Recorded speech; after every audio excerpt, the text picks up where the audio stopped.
Tahun 1901, 41 tahun sudah Perang Banjar berkecamuk, Sultan Banjar Muhammad Seman bersama dengan Panglima Dayak dan rakyatnya tetap bertahan di tanah dusun. Ini adalah perang terlama di Nusantara. Kesetiaannya yang begitu lama, pengorbanan dan perlindungan dengan harta dan jiwa pada Kesultanan Banjar di tanah dusun, Puruk Caho, harus dicatat oleh generasi berikutnya dengan tinta emas, bahwa suku Dayak adalah saudara seperjuangan di tanah Borneo. Sementara itu di tahun yang sama, tepatnya tanggal 24 Juni tahun 1901 lahirlah seorang pangeran bernama Muhammad Nur Cucu Raja Banjar, Sultan Adam Alwad Sikbilah. Kelak 44 tahun kemudian ia memimpin provinsi terbesar di Indonesia.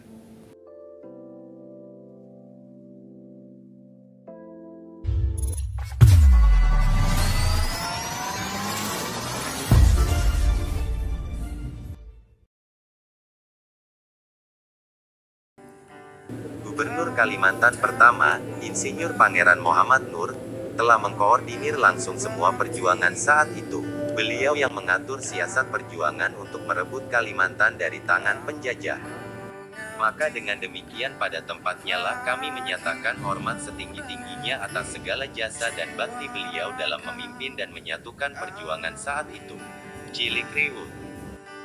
Sementara itu di Surabaya, pada bulan November 1945, Gubernur Kalimantan diiringi 120 orang, didampingi Palang Merah hasil kerjasama, DGNBP OGRI akan ke Kalimantan, menggunakan kapal Merdeka.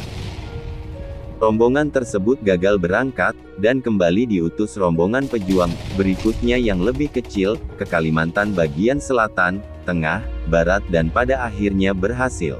Mereka membentuk MN1001 dan mengabarkan Indonesia merdeka. Kalimantan bagian selatan, MN1001 berhasil dibentuk di Marabahan, Pelaihari, Hulu Sungai, dan Gambut sebagai pusat gerakan, berhadapan langsung dengan Belanda, yang berada di Banjarmasin dan banyak pejuang gugur sebagai kusuma bangsa. Sementara di bagian tengah berhasil dibentuk MN1001, di Kota Waringin, Nagabulik, Tumbang Sanamang, Kasongan dan tidak sedikit suku-suku Dayak di pedalaman yang bergabung melakukan perlawanan terhadap Belanda. Puncak perjuangan Gubernur Kalimantan pada saat itu. 1. Berhasil membentuk pasukan MN1001 di Kalimantan bagian selatan, tengah dan barat. 2. Sumpah setia suku-suku Dayak di Yogyakarta di hadapan Presiden Soekarno. 3. Membentuk pasukan terjun payung pertama di Indonesia.